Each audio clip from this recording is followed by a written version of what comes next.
Жашоонун ак кара сызыгы бар. Ар бир адам бешенесине жазылганды көрөт, дейт да кыргыздарда. Биздин редакциябызга Мунара аттуу келин жашыруун ат жана кат менен кайрылды. Кат өтө эле чоң эмес, бирок кайгылуу. Ал катын маалымат баракчага сөзсүз чыгарып коюуну өтүндү.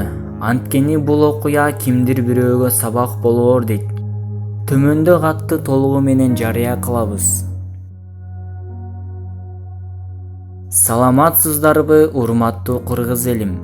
Мен бул катты сиздерге жазып жатканда жүрөгүмдөн кан ыйлады.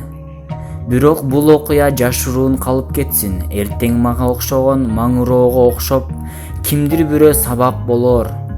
2009-жылы эл катар жашап, акча табыш үчүн Россияга жол тарттым. Чын эле бир жыл өтпөй колум акчага толуп, эл менен эс алганга жетиштим. Көп өтпөй өзүмө жан шерик таптым. Жолдошум мага караганда бир топ кичүү. Көрсө бул жерде мындай нерселер көнүмүш эле адатка айланып калыптыр чиркен. Алардын катарын мен да толуктадым. Ар дайым бир эле көрүнүш, жумушка барасың, кайра кечинде келесиң. Бир бөлмөлүү батирде болгондордун баары болуп, көрбөгөндүн баарын көрдүм. Аз убакыт өткөндө айылда жүргөн инимди чакыртып алдым. Аны ишке киргиздим. Жолдошум үчөөбүз чогуу жашап калдык. Арадан 5 ай өткөндө бир тууган иним дайынсыз 5 күн жок болуп кетти. Издеп жүрүп анын жансыз денесин таптым.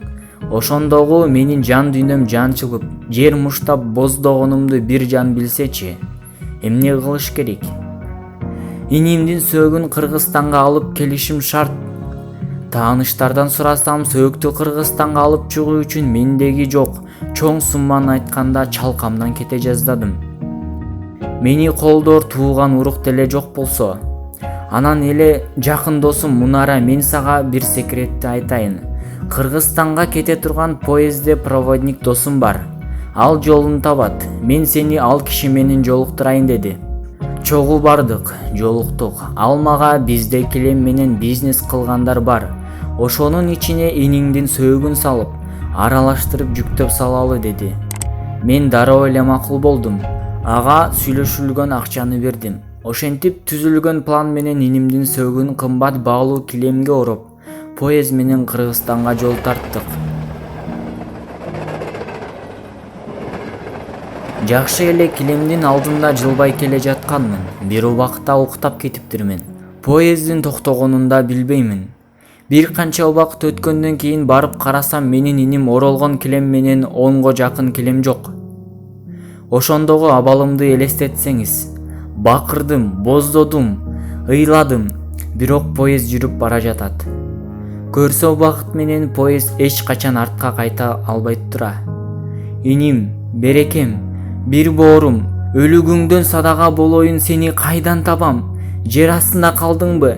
Же жер үстүндө иттерге таландыңбы? Ушундан көрө өлүгүңдүн уурдап качпа, Россиянын бир жерине сөөгүндү койдурсам, санаам тынч болор эле. Арадан 7 жыл өтсө дагы инимдин өлүгүн килемге ороп жатканы көз алдымдан кетпей, өзүмдү жеп келемин. Баарына мен күнөөлүмүн. Ошондо мен 2 жоготууга бирдей жолуктум.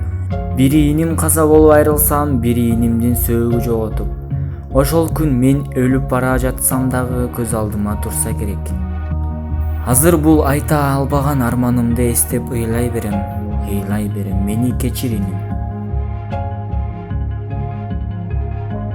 Black Nazarnus Чекит Кейджи.